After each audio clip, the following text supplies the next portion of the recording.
जी, तो देगी स्टाइल में घर में अगर आप लोगों को बनाना सिखा दूँ कोरमा, तो उससे बेहतर क्या चीज़ होगी, मुकम्मल रेसिपी देखिएगा।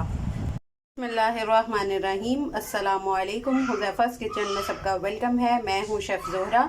आज मैं लेके आई हूँ आप लोगों के लिए कोरमा, देगी कोरमा बनाने की जो है वो रेसिपी, जो कि बहुत झटपट तैयार हो जाएगा। चलिए फटाफट से चलते हैं रेसिपी की तरफ। सबसे पहले 2 मीडियम साइज़ के प्याज लिए हैं मैंने, उनको बारीक कट कर लिया है। अब इसको हम फ्राई कर लेंगे। जी, तो अब हम प्याज को जो है वो लाइट ब्राउन करके और फिर निकाल लेंगे। जी, तो ये प्याज मैंने फ्राई कर लिया। अब इसको थोड़ा सा ठंडा होने देंगे, फिर इसको हमने ब्लेंड कर लेना है थोड़ा सा पानी डाल के। जी, तो ये प्याज जो है वो हम ब्लेंड कर लेंगे। अब इसमें जितना पानी आपको रिक्वायर्ड हो उतना आप ऐड कर दें। मैंने 1/4 कप डाला है। जी, तो ये मेरा पेस्ट रेडी है। अब इसको साइड पे रखते हैं। अब मैंने 1 कप